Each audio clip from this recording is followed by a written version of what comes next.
Good evening, everyone. Welcome to the Public Opinion Court, where the truth ain't reality, but opinions are. And listen, tonight we are on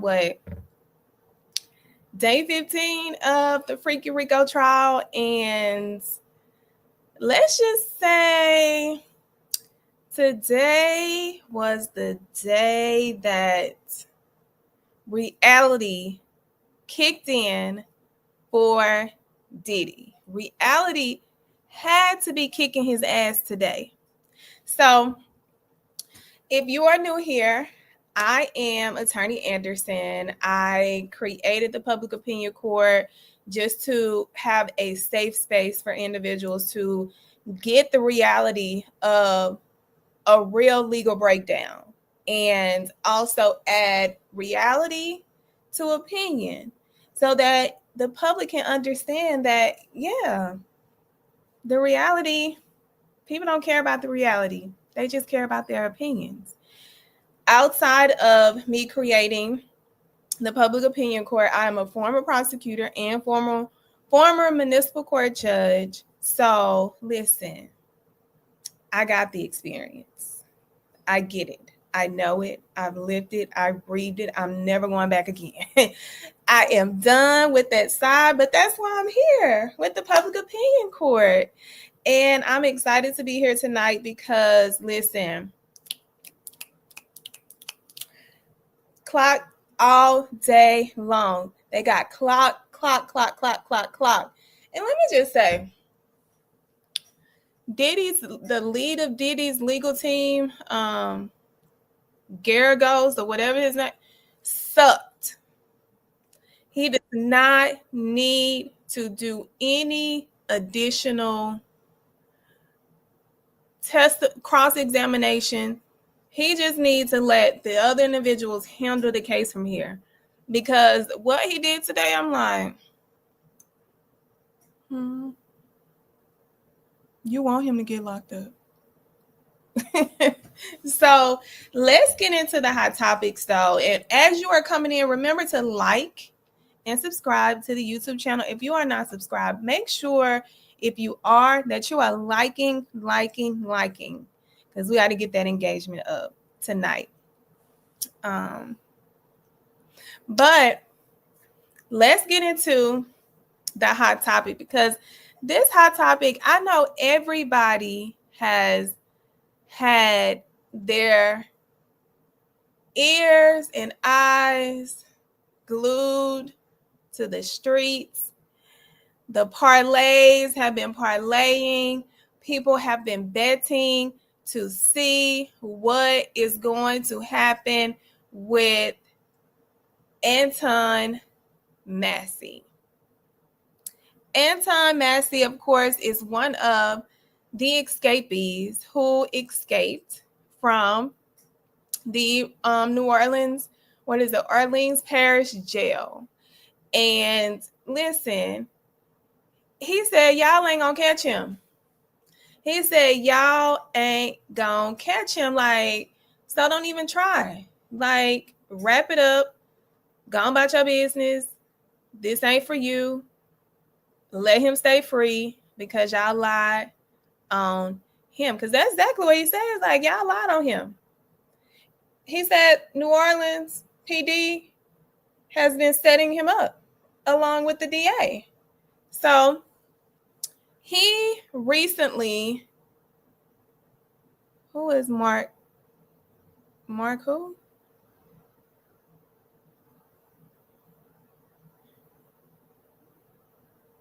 I don't know what y'all talking about. But Anton Massey released a video. Let me tell y'all something.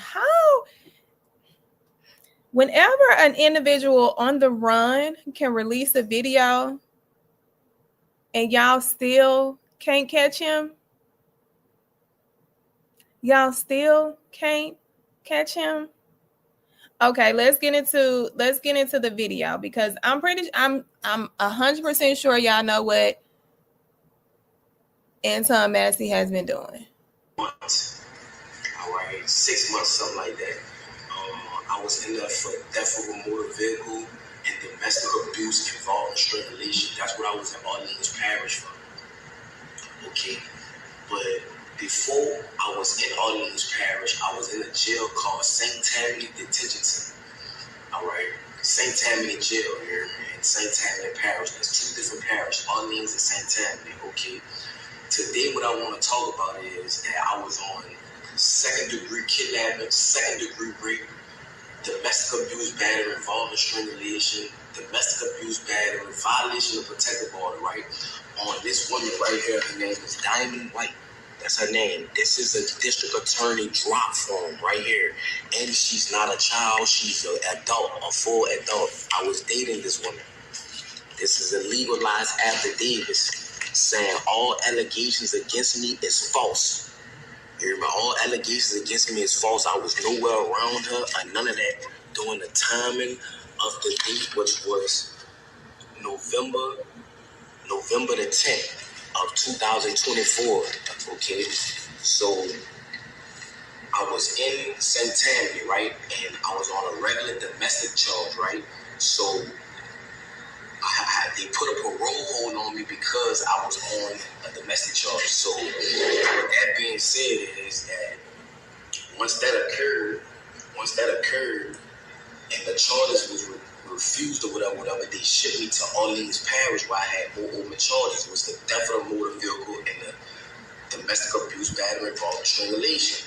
So once I got in Orleans Parish jail, all right, I have from the district attorney's office, this woman who they say that I initially raped in another parish and in Orleans Parish, is the same woman here. It's not different females. It's the same grown woman, not a child, a grown woman. Okay, she did the same thing in Orleans Parish, right? Correct. I'm about to show you how the system is corrupted. Okay, she did this, right? Saying all allegations against me is false. And she even saying it, she let her know the truth, that I never did this to her. I never hit her. I was nowhere around her, nothing. She got mad and thought that I was dealing with another woman. That's why she did what she did to me. You know what I'm saying? Another thing too, once I got into Orleans Parish, I was there for a month or something like that. Okay, a lot went on as that time progressed. Okay, if you was an innocent person and you know the judges and DA know that this person is saying that all the charges that you're on, that you did not do, why was you still in jail? Louisiana have the highest incarceration rate in the world for putting black people away. Yes, at the end of the day, in my younger life, I'm not gonna lie, I was causing problems. I was young. My daddy got killed when I was 7 years old. My mom had to raise 4 children by herself, so I had to find a way to try to help my mother. You feel what I'm saying? But as time went on, the person that I once was, I'm not that person today. That is not who I am. I have a 3-year-old son. I have an 18-year-old daughter that graduated yesterday, supposed to be. At the end of the day, that people don't understand that they see that I'm armed and dangerous. I have a heart. People that know me know that at the end of the day, I am a good person. So I'm asking for help from the world, from Meek Mills, Lil Wayne, Young Boy, Donald Trump. I'm asking for these people. I couldn't even get a lawyer. I couldn't even afford a lawyer to prove my innocence while I was in Orleans Parish jail. They say that I broke out. I didn't break out. I was let out. My name is Antoine Massey. The guy who said that I threatened him with a shank, the maintenance guy, how could I threaten you with a shank? You can't come around me. You're a maintenance. You cannot come on the tills without a deputy being behind you. Because if they just let you on the till, you could be persuaded to bring drugs or anything like that in that nature. So how can I threaten you to jail you? And why you didn't notify the people, the police, that if I did threaten you, you never did that. Like, you flat out lied on me. Sterling flat out lied on me. And I want to let the media know that from the straight tattoos in my face and things of that nature, of course they're going to believe Sterling. You know what I'm saying? I never told Sterling nothing. I'm willing to take a lie detector test and everything behind that. But that's another subject.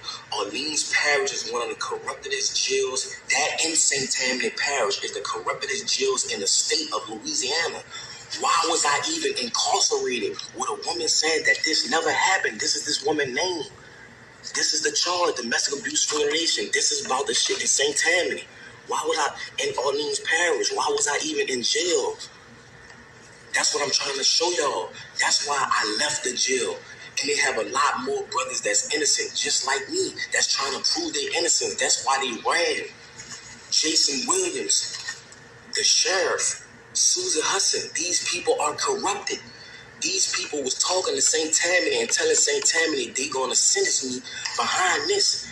And telling St. Tammany if they can't get me, St. Tammany gonna get me. You see what I'm saying? Behind a woman that's a grown adult that never stated that I ever raped her. They have a detective that's over the case that's trying to pursue charges on me because of my prior history. Who I was in the past is not who I am today. So I'm asking for the media. I don't even have a lawyer to help me. I'm asking for help. That's why I ran. You feel me? I'm a grown man. I have kids. I have a mother. I have a baby mother, a child, my children mother. Like it's a lot going on. And that's why I ran. I need help. You feel what I'm saying? Orleans Parish in St. Tammany is one of the corruptest parishes in the world. And I'm asking for help. There's a lot of corruption. It's juggins, all type of stuff going on, and they covering it up. They don't care about nothing in the state of Louisiana. This is something that need to go under a federal investigation. What's going on? How they handling cases? Why Antoine Massey was in jail if the woman, the victim, the grown woman, not a child, the grown woman stated that he never raped her. He never beat her. He was nowhere in her presence. This is the affidavits on the date right here. This is the drop form from the district attorney office. This woman when did this. I didn't do this. Look, it's legally dated. So I'm asking, please, for help. Young Boy, Meek Mills, people, LBL, you know what I'm saying? People that been.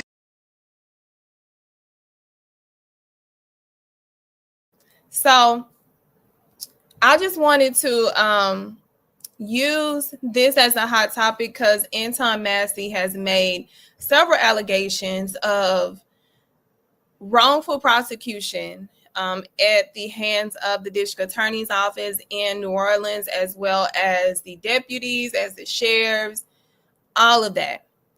And I kind of want to see what they actually got, because when you are talking about rape, and I'll tell you this, in Louisiana has the slowest return of DNA. So in Louisiana, when they charge you, you are guilty until you prove your innocence. Literally in Louisiana, it's all over from south to north. So Anton Massey's cry for help, I feel him. I do believe, based off of the affidavit that was received, that he did not have any information on until he was released, that there is something not right. Exactly. I don't know how he, listen, I don't know how he got those documents. That's what I'm trying to figure out. Because he's been out, and who has been helping him? Who has been helping him?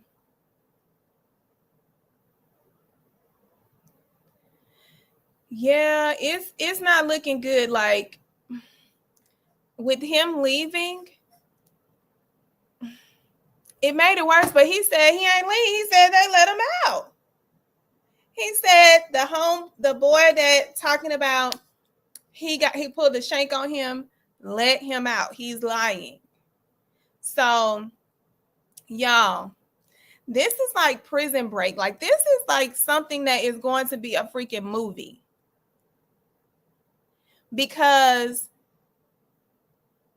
I'm just like, and y'all, to add insult to injury, they went and tried to find him and they still can't find him. He did a whole video, a whole 8-minute video, and they still can't find him. They still can't find him.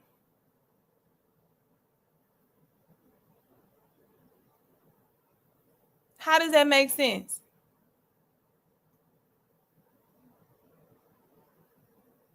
How does that make sense? So I want y'all to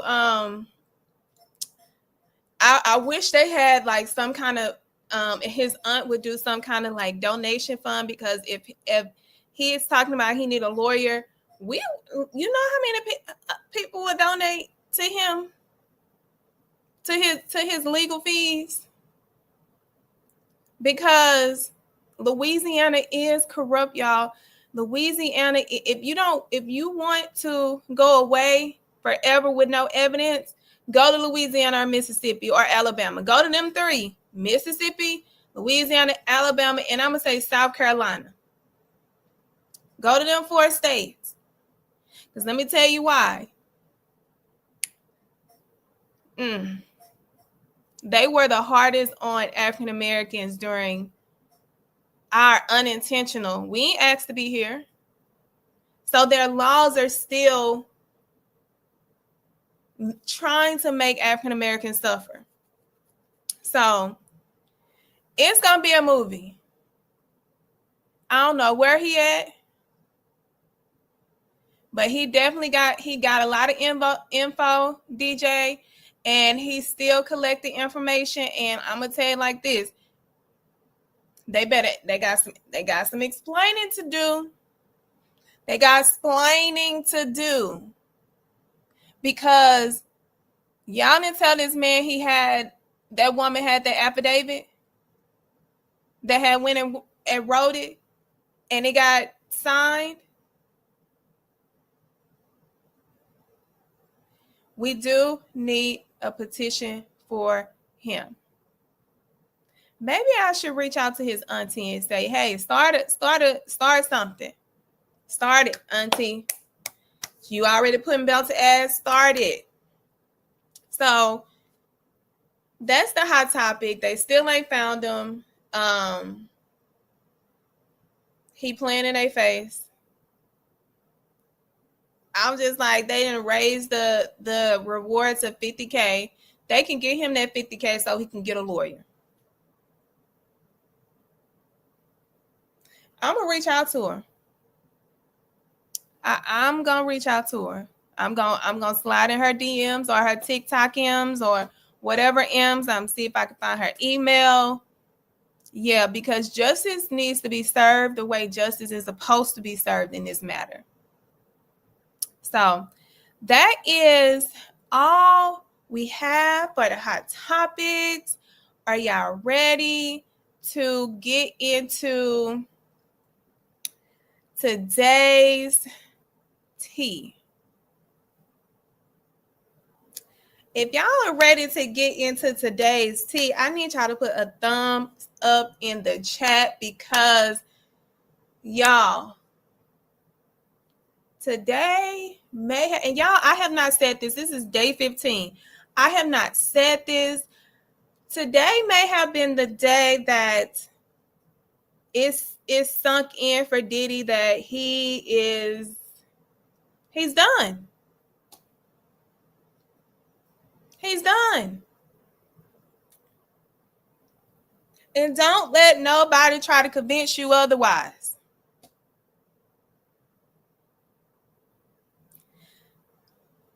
We know that yesterday and Friday still was putting on for demon time. He had demon time on his mind and he was not letting up. So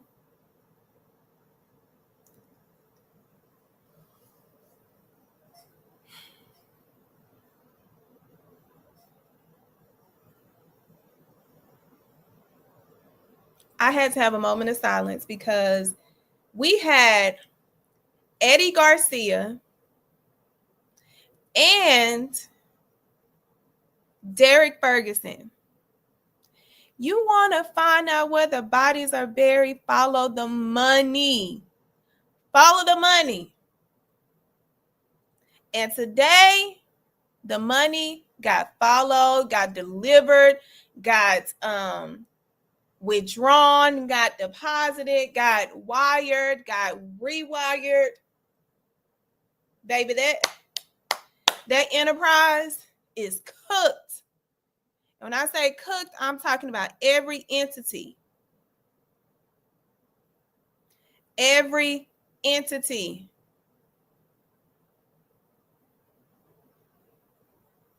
So let's start off with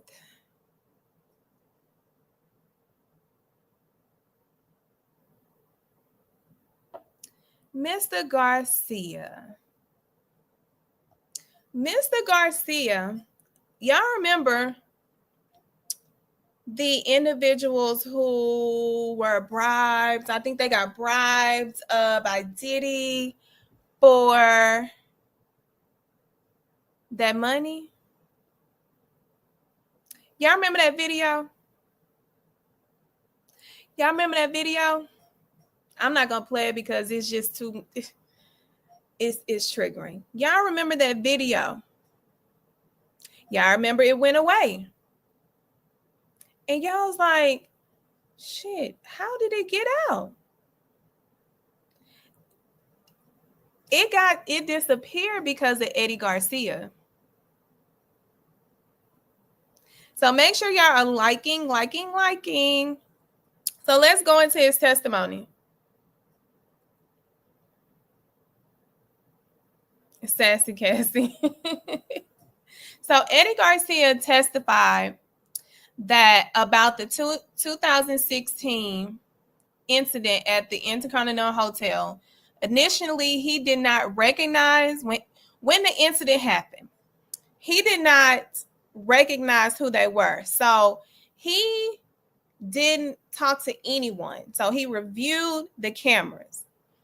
He did not recognize from the beginning who it was until he realized, oh shit, that's Diddy.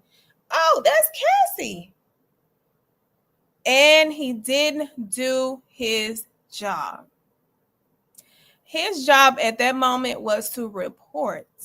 He had a duty to report it to law enforcement, regardless of if Cassie or Diddy wanted to do so or not. It is a crime. It is someone being assaulted on the ground, and you have an obligation to report it. So he didn't report it. Y'all know who ass is cooked? Let me see if y'all know, because if y'all have been here, y'all would know exactly who ass has been cooked and gonna stay cooked and is gonna be cooked and is well done. KK. Yes. KK ass is grass. KK better be on the government's witness list because KK has touched everything. Everything. So after Diddy put his hands on her, what she went and did, KK calls Eddie Garcia. And she says, hey, I heard you got a video. He said, yeah. I need to get that. He said, oh, well, you're going to have to get a subpoena. So Eddie Garcia was following the protocols. Like, oh, you're going to have to get a good subpoena for this, because that's technically how it's supposed to be. You're supposed to get a subpoena. But guess what? She calls him back. And this time she has Diddy on the line. And you know what Diddy does? What Diddy do? Do you know who I am? Quite frankly, I would have said, I don't give a fuck who you are, Diddy. I got to make this $10.50, and I'm trying not to go to jail on down the road. But he ain't do that. He ain't do that. So when he received the call, again, they called him from his personal line. Personal line. He said Diddy sounded nervous, he talked fast, and he stuttered. Diddy asked Garcia for the video and acknowledged that it could ruin his career if it gets out. He even tried to bait him and say, oh, I know you are a good person. The fuck that got to do with it? He said, you sound like a good guy and could help. He stressed that something like this could ruin his career.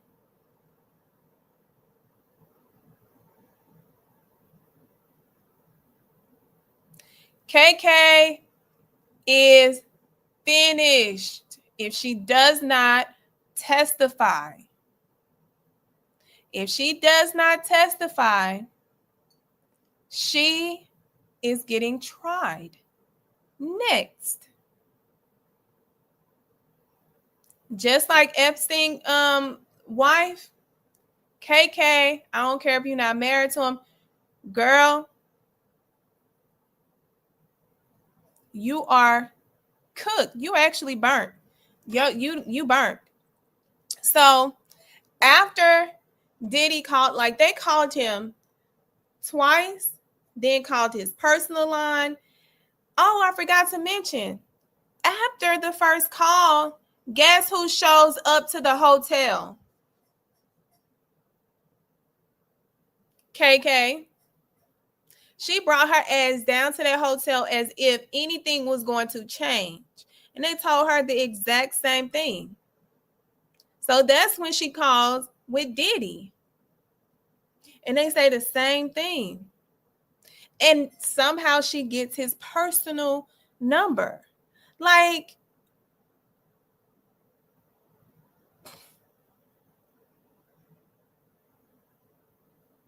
what? So when Diddy made that statement, Garcia goes to his supervisor, Medrano. And Medrano sounds like he has been doing this for some time. Because Medrano said, I'll give him the video for $50,000. I'm like, Medrano sounds like he has been doing this for too long. So after he talks to Medrano, he goes back and he tells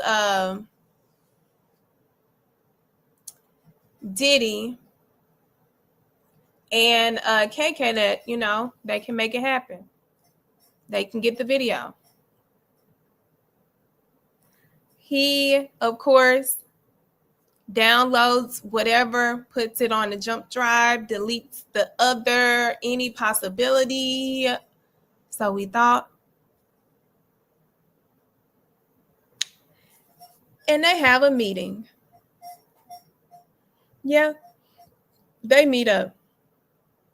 And why did Diddy ask this man, did he want some tea? Why do Diddy always try to serve somebody some liquids? Because I really think if that man would have drunk that tea,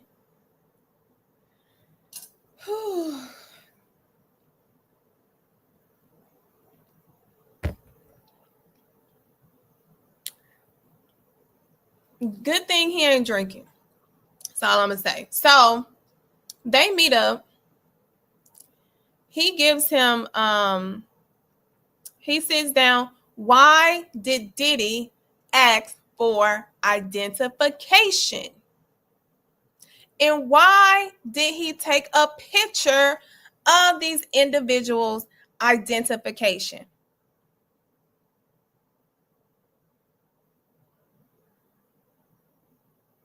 Copies. What do you need that for, Diddy?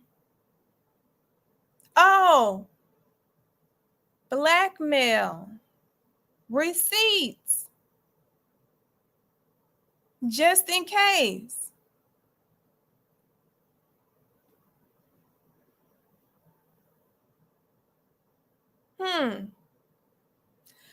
And to add insult to injury, he made him sign an NDA. Y'all remember I told y'all an NDA will not survive criminal activity. This was criminal activity, which means that NDA was not sufficient and would not stand up in a court of law and would be void. You cannot make a person sign an NDA and tell them that you can't disclose this crime, as if the police comes to you, you can't say nothing.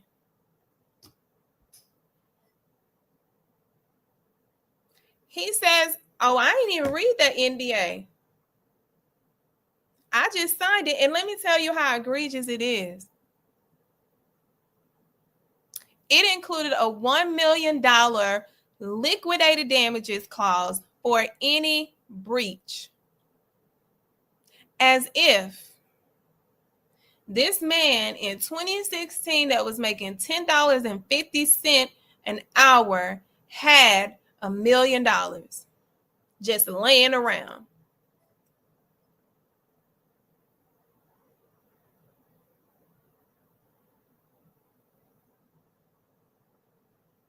Just laying around. So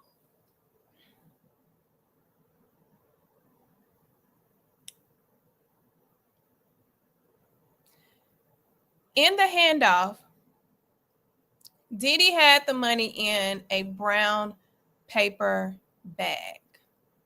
It was $100,000. $50,000 went to Madrano, 30 went to Garcia, and 20 went to a guy named Flores. Now, Diddy gave this man some advice. He said, don't make no large purchases. And don't deposit that into your bank because of taxes. So he went and got him a good used car. He probably went to one of them little shady dealerships that don't keep paperwork. Don't keep the paperwork. Let me tell you how sinister Diddy is. So after he gets this video, he thinks everything is good in the world. He texts this man on Easter saying, Happy Easter. Let me know if you need anything ever. Garcia took him up on that sometime after. He was like, hey, man, he hit him up on Instagram and said, I need to get that job up out of you. No response.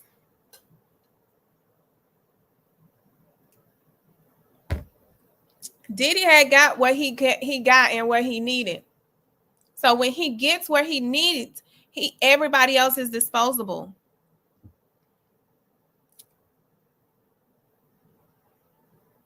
So what do y'all think Mr. Garcia adds to the Rico?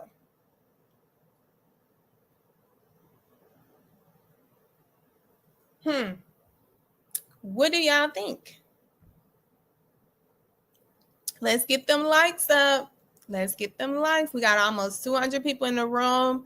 Like. It's so easy. Just click that like. So tell me what y'all think. What has he added to the Rico? I got one. Absolutely. Bribery. Coercion is a piece. It's a piece.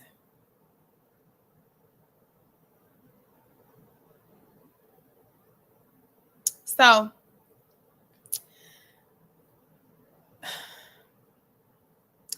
after the video resurfaced, Garcia, he spoke to Flores and a guy named Henry. Law enforcement ended up contacting him in June 2024, where he was like, "What video? I don't know about no video." Then he went on to delete like all of his communication with the other guys. And later on, they provided him with an appointed counsel where he finally met with the government and he disclosed the truth that Diddy paid him $100,000 for the video.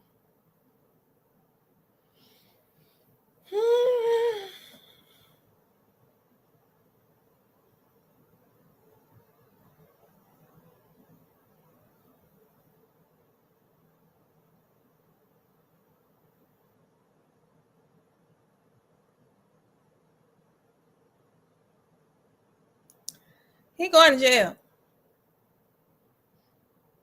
He is going to jail. He is going to jail. He not getting out. Ever. Ever. Priestess, I see your message. DM me on Instagram at Lawyer Bay ESQ. So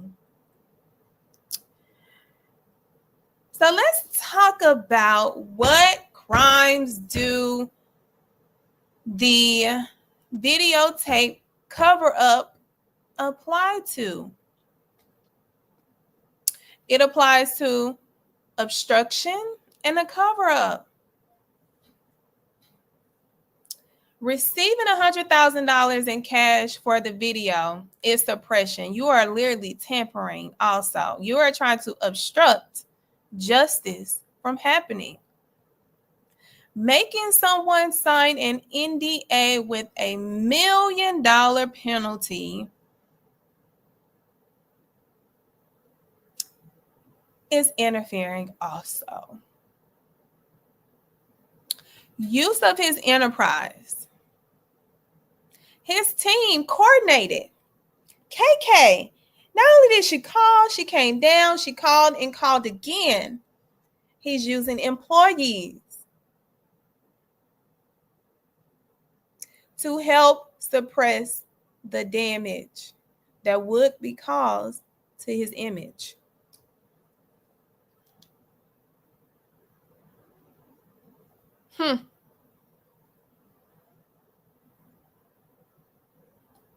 So that was pretty much everything that Garcia added. He added a very, very important aspect. And what the government did today is they started to say, let's follow the money. Follow the money. And they followed the money.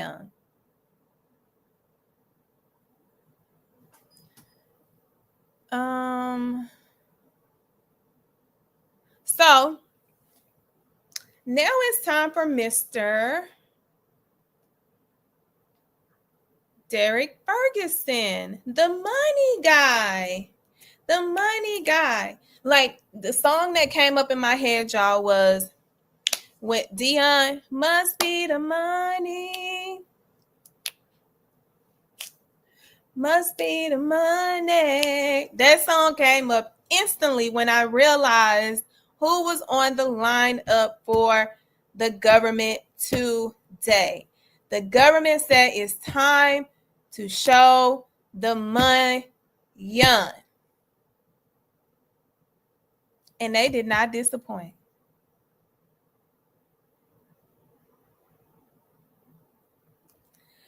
Tanya, when was he auctioning off some clothes? Now, girl, you done got me over here.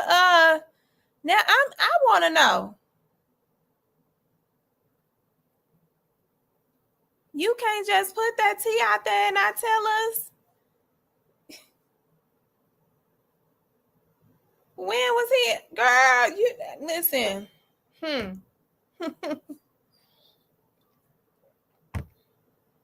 Oh, Nancy Grace said baby, who want to buy some of them freaky clothes? I don't want to buy none of them freaky clothes.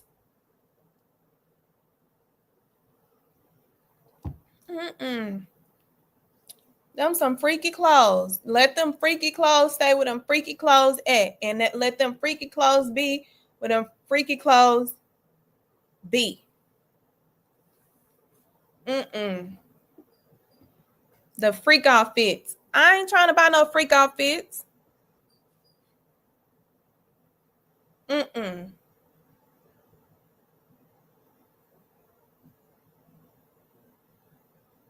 So Derek Ferguson was the CFO of his enterprise, a bad boy, from 1998 until 2012. Then he went to work for Revolt from 2012 until 2017.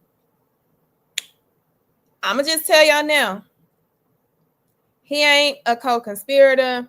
This man was just there to do his job. But his job, unfortunately, has led to being a witness. Being a witness. So Derek Ferguson, like I said, served as CFO from 1998 to 2012. Then he went to work for Revolt Films. I think he went to work there for the film side. It was some area. He was responsible for managing both companies' performance and at times Diddy's personal finances. So we know what he knows while we know what he knew. So he reported directly to Combs or a senior executive. He regularly interacted with him, especially during Combs' role as chairman. So there was at one point Combs went to he moved into the chairman role and not like the managerial executive role anymore. I had hoped for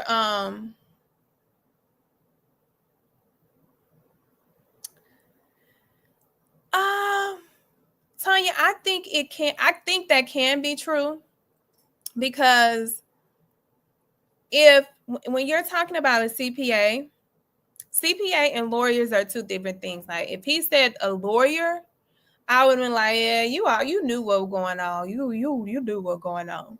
But for a CFO, I can see how he would be oblivious to, knowing, or if he did, he kept it on the low. So I think two things can be true. I think that he could have had suspicions and he had revelations. Do I think he saw? Probably not. So I agree. Two things can be true. I had high hopes for Revolt too. But I will tell you, just from some individuals who work for Revolt, it was very toxic. It was like Diddy. The atmosphere was like him.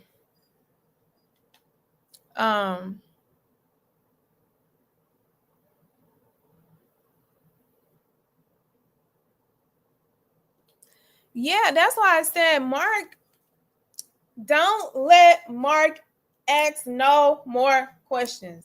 Y'all paid him all that money. He's embarrassing the defense. Don't let him ask no more questions. He reminds me of Shapiro during O.J. Simpson, which is why they removed him from Lee and put the GOAT Cochran in. Mark is acting just like Shapiro during the O.J. Simpson trial. He don't have his head in the game. He's not being sufficient or efficient. He needs to sit down. He's horrible. He's horrible. Whew, that's my rant. And y'all wonder why they over there making still X out cross all these damn witnesses. Bye, Pamela. Have a good night. See you tomorrow. Y'all wonder why still has been cross-examining all these witnesses. You're welcome, DJ. Don't nobody want them freaky clothes. Don't nobody want them freak nasty clothes. So here's some more information that he divulged about the corporate entities that he managed. Bad Boy Productions, Bad Boy Films, which was owned 100% by Combs. That is very important because of how the structure of the business is allowed to be set up. So when you say somebody owns something 100%, guess where the responsibility lies? With him and him alone. He is the 100% owner of the entities that are in question.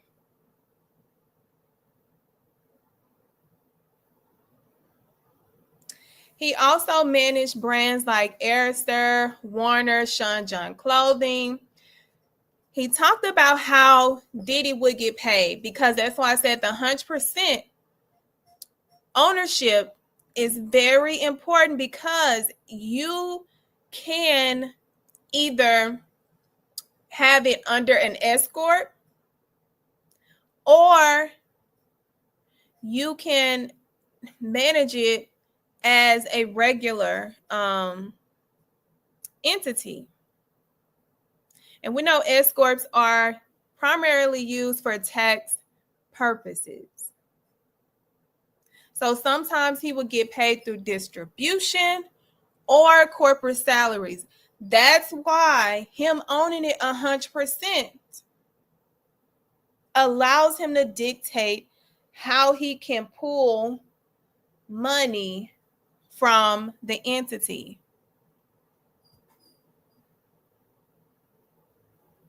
So they went into banking and finance because Ferguson is a CPA.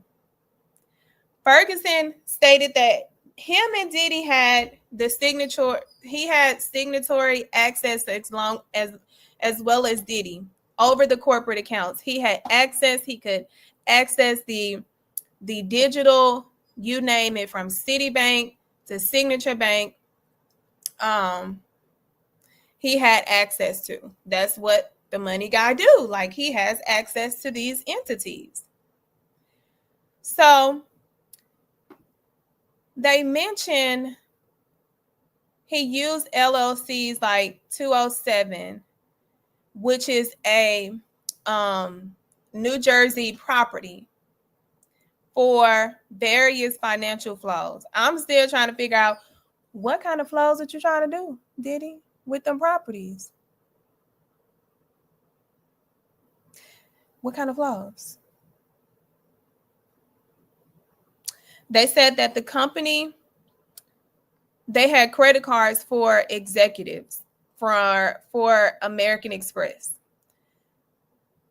Y'all, So they went on to talk. He went on to talk about, which is not a problem. You just have to have a CPA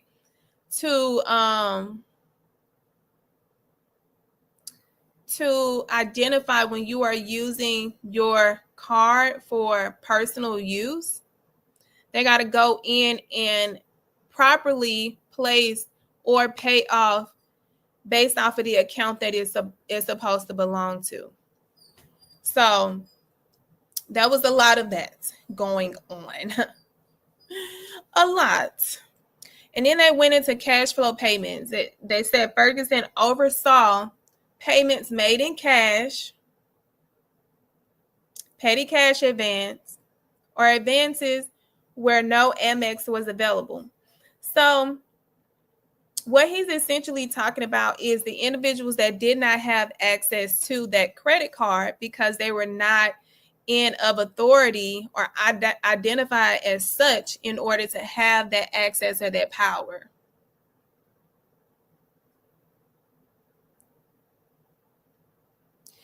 He mentioned that when Diddy was paid in he was paid in cash, it would more so be documented like in a contract. And he would have to pay it back. He also, y'all,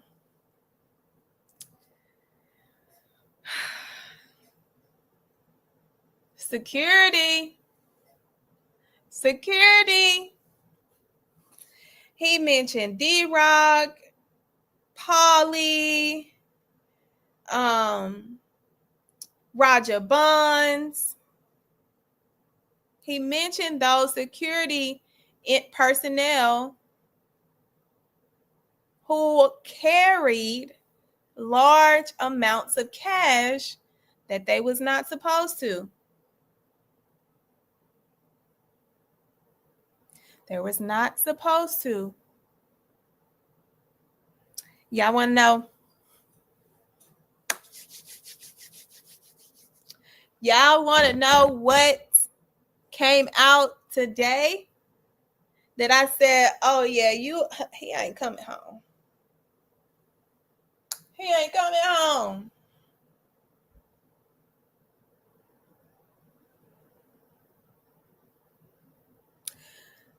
Y'all remember Cassie's parents got extorted? And then they got refunded. Mr. Ferguson identified it. He identified a wire that came in from Cassie's dad for $20,000. And he identified a wire going to Cassie for $20,000.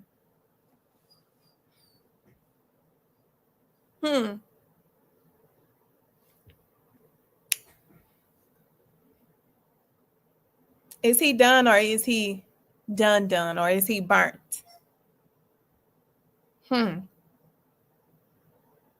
You cannot do that. That is extortion. You have literally extorted, took the money that was placed into a business account, and then you wired it back. That is extortion. You can't do that. He is done. It is over for him. Over. OVER, all caps.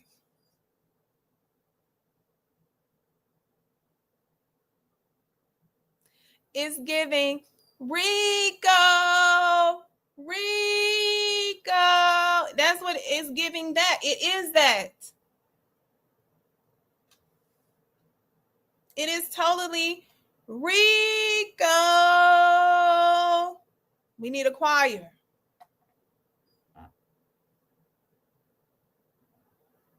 He had more baby oil than common sense. Baby, where my gavel at? It is over for him. So, Ferguson, he departed and went to work for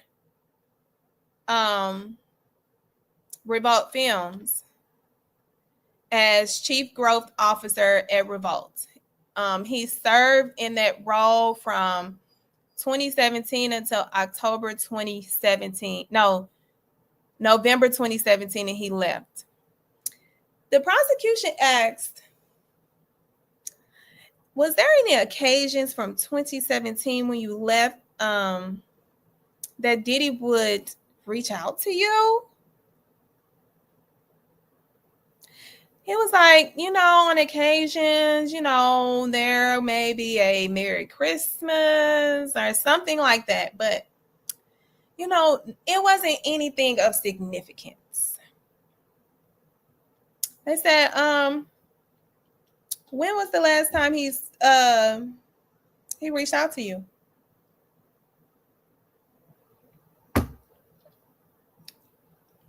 September 16th, 2024.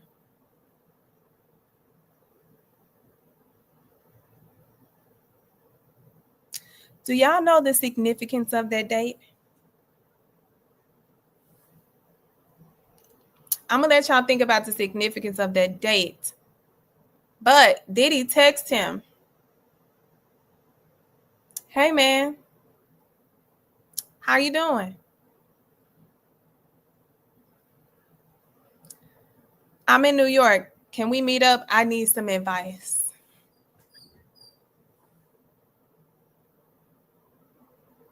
What kind of advice do you need, Diddy?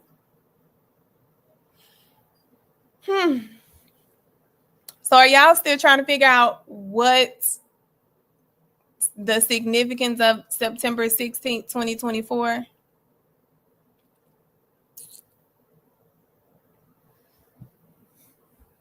I'm going to give y'all time.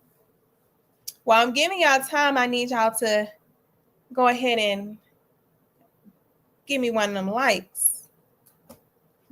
Go ahead and give me one of them likes.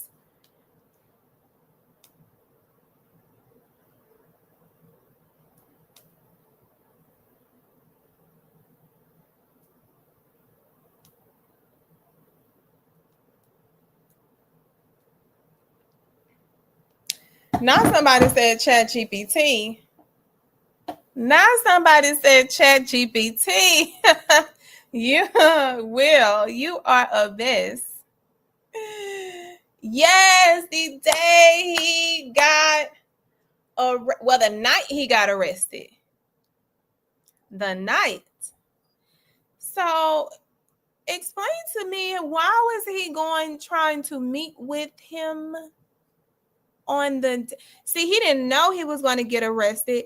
He thought that he could turn himself in the following day. But they said, we coming to get you. We coming to get you, Diddy? No, you ain't. You got to come with us. Come on, Diddy. But luckily for Ferguson, he was on his way to South Carolina and he never responded.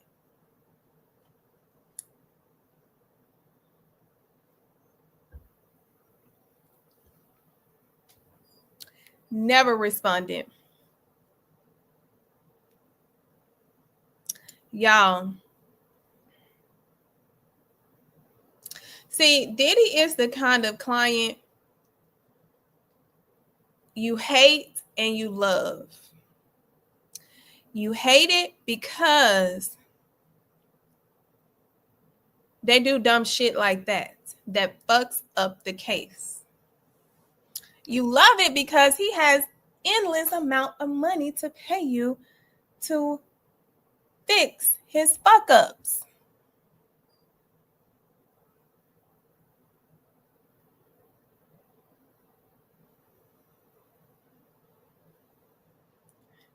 Why instantly I heard Lauryn Hill? Why instantly I heard Lauryn Hill?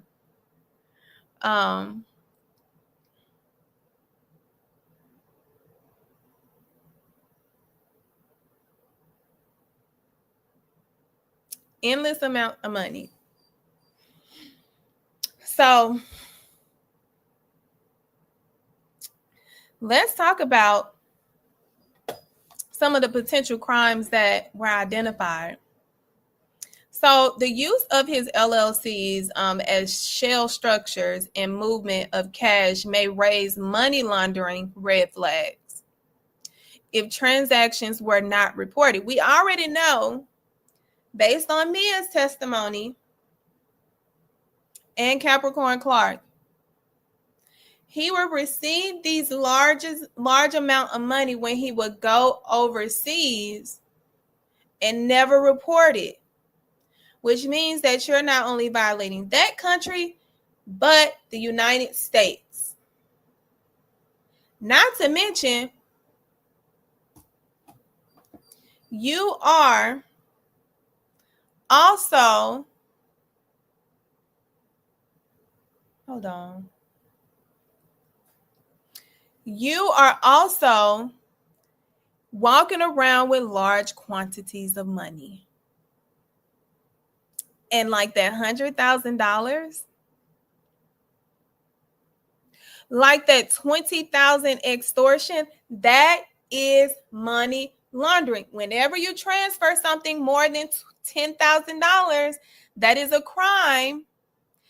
It is money laundering.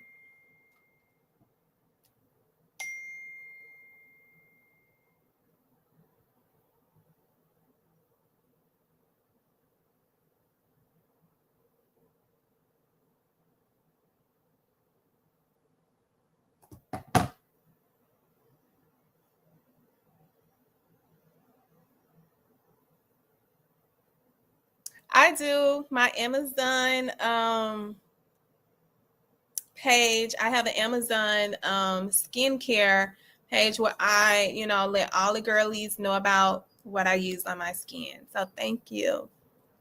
The $20K transfer that I said may reflect and pass through or be considered coercive financial control.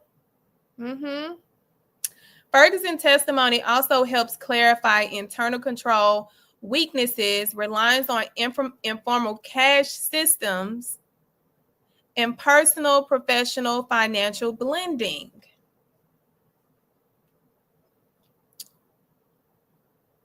Now, the potential extortion and money laundering elements that I'm like, yeah, is there. When you have cash payments matched to contracts are suspicious if documentation was manipulated. We know it was we know he ain't truthful. The use of NDAs. When you try to use an NDA to tell somebody you can't report my crime, and if you do, you're going to have to pay me, baby, that's extortion. That's also coercion. That's also tampering. It is so much. Any bank transfers involving inner circle members may support Rico predicate acts if part of a broader scheme. Listen, as Umberta said on Real Housewives of Atlanta, it was a scheme that Todd set up.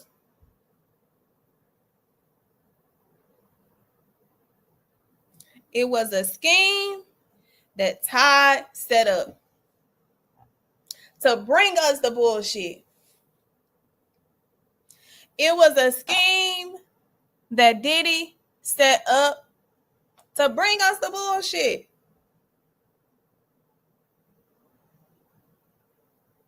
And Combs' direct control over corporate accounts and lack of clear segregation between business and personal funds could aid in a money laundering theory. Rico, Rico, Rico, Rico, Rico.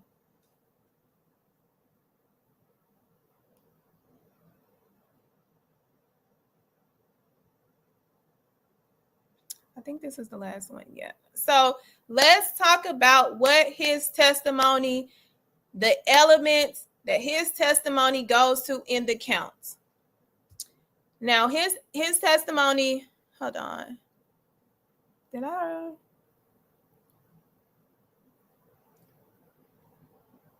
Hold on. Yes, I did that one.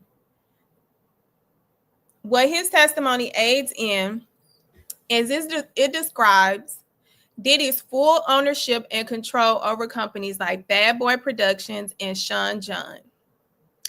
You want someone that can confirm who is the real owner. And we know Diddy is the only owner, 100%, nobody else. Diddy demonstrated a role in directing business and personal financial activities.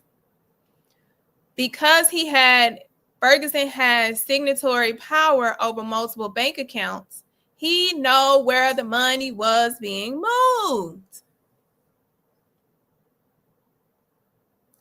Integrity, I don't care. I don't.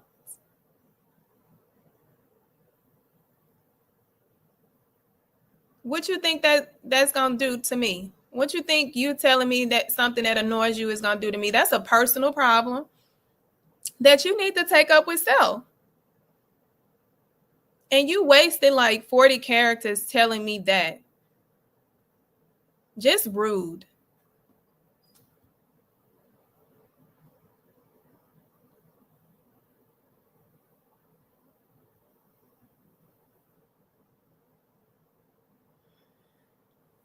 Y'all know when people, like, it be people that be so miserable in their own self.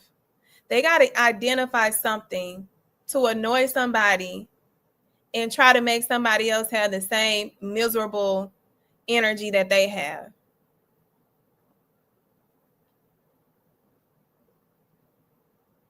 I'm out here educating people on the law, and this person is worried about smacking of the lips.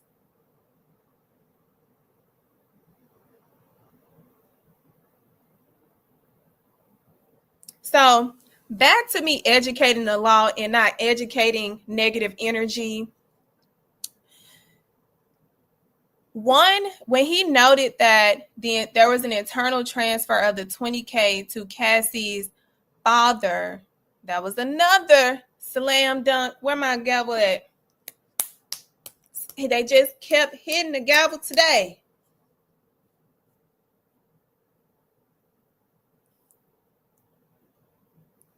Yeah, shit, that was super rude, Cassie. I mean, sassy Cassie. So, money laundering indicators. Large cash payments that match to contracts raise concerns of concealment. Why are you doing that, Diddy?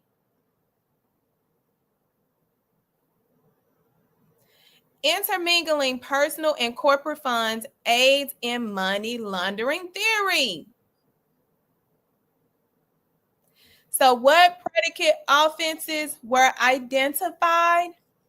Money laundering, wire fraud, obstruction of justice.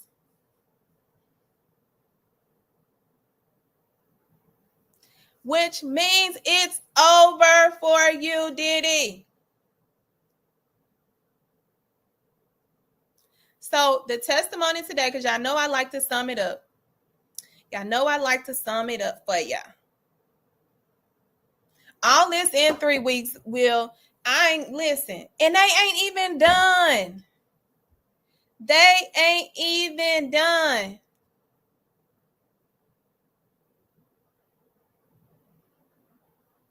They ain't done. It's still some more. Whew, y'all.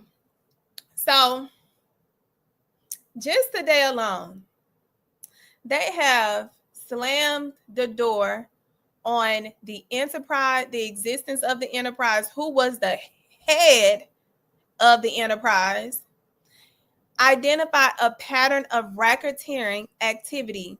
Now, listen, you only need to meet 2. We have talked about kidnapping, forced labor, obstruction, y'all, bribery. If you think they have not met the racketeering counts,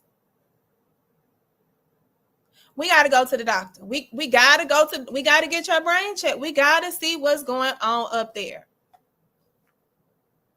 They slammed the door on the connection of the enterprise and criminal activity, especially today. Especially today. When you got KK, trifling ass, calling Eddie, harassing him, going up to his job, getting that man to give her access, co-conspirator, 2 or more people, Diddy and KK. And we're going to talk about them security after that.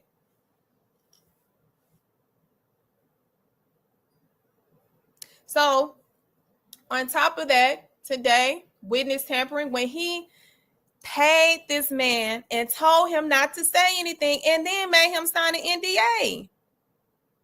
That goes along with obstruction of justice.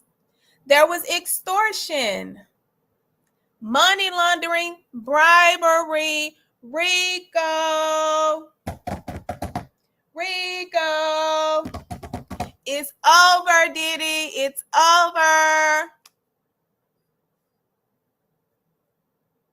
It's over.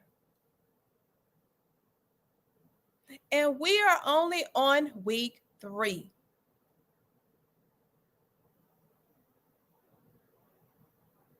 KK is going down. KK, it's over for you. It's over for you. And KK put out such a sadistic freaking statement when this all hits the fan, taking no accountability, making it seem like she didn't do anything. KK, you are going down. KK, you are a horrible person. KK, you need to tell the truth. KK, you are a co-conspirator. KK, you knew what he was doing. KK.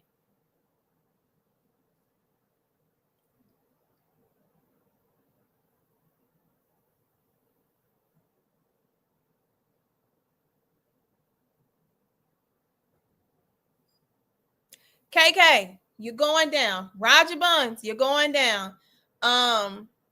D-Rock, because y'all know D-Rock was trying to tamper with Mia. D-Rock called Mia right after the lawsuit dropped and was like, you know that ain't happened. D-Rock was trying to pay her off. D-Rock had Diddy on in his vicinity. D-Rock had her knowing that Diddy was trying to reach her. Polly kidnapped Clark.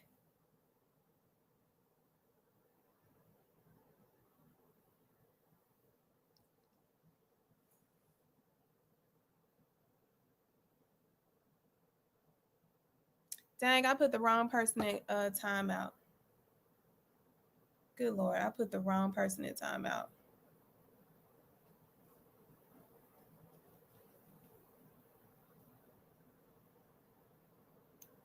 So, anybody that think Donald Trump is pardoning him, understand this.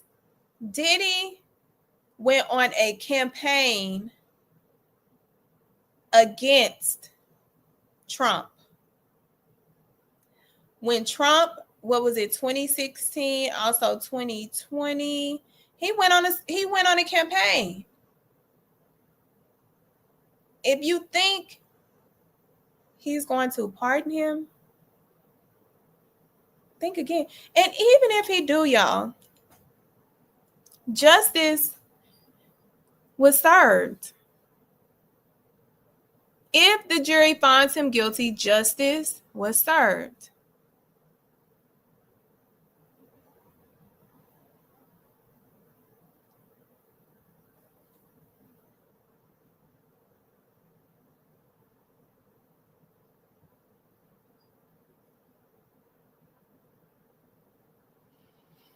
So, y'all, that is the breakdown.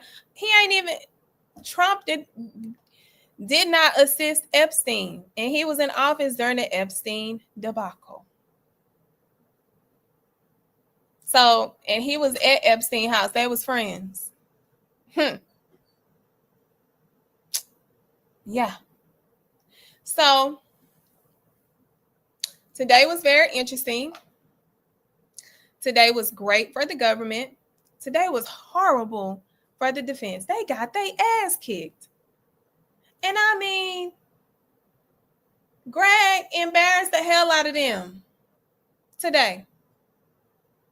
So,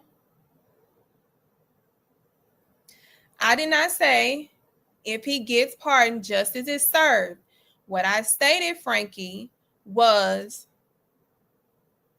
if he gets pardoned, justice was served in the format of the individuals, the jurors who decided his fate, found him guilty. That means justice was served.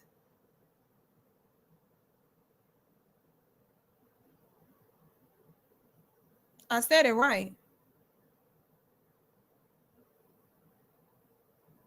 So don't be mixing my words and trying to say it's something different when it's not. Thank you. I tried to, give it to y'all how it needs to be given. I try. Yes, unfortunately, that comes back. Unfortunately, I think, let me tell you what I think what Trump would do. He would probably hit him with a clemency. That way he can still have that stain on his identity and he gets none of his fortune back. That's what I would see. That's what I would call. But you have to wait at least 5 years for that. So that's how I would predict it. Tomorrow, who they said is testifying tomorrow? Whoever testifying tomorrow, I gotta look at my notes, is going to be explosive too. It's going down. All the way down. I need Greg to stay off the fucking cross-examination. He is ruining the defense case. After they gain momentum, then you bring your little ass up there because you are the lead attorney and you suck. You suck. We are back at it tomorrow, 6:45 Central Standard Time. Y'all know what to do. If you are new here, make sure you are liking and subscribing. And also don't forget to visit Real Life Street Stars website to get your merch, because this is a collaboration between Public Opinion Court and Real Life Street Stars. We are breaking down the Diddy trial and doing a recap each and every night, Monday through Friday. You can follow me on my personal page, Loria Bay ESQ. Follow, and not follow, but like and subscribe to my YouTube channel, The Public Opinion Court. Also, my TikTok is The Public Opinion Court.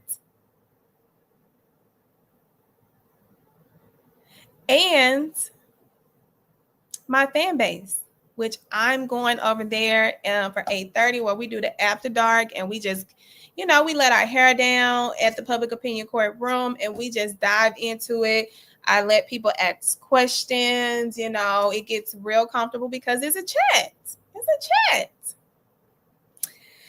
And don't forget, if you are in need of business services like business formation, templates, intellectual property, crisis management, visit us at the BYOB firm. Book your consultation today. And you can also get a copy of my book, Shut Up and Prosecute, at Amazon.com. So I will be seeing y'all tomorrow, 6:45, because, baby, today was just the start of the rest of the week. And the rest of the week ain't looking good for Freaky Diddy and the Freaky Rico defense team. But we gonna get into it. Y'all have an amazing night. I will see y'all tomorrow. And yeah, keep that energy going. Okay? Y'all have a good day tomorrow.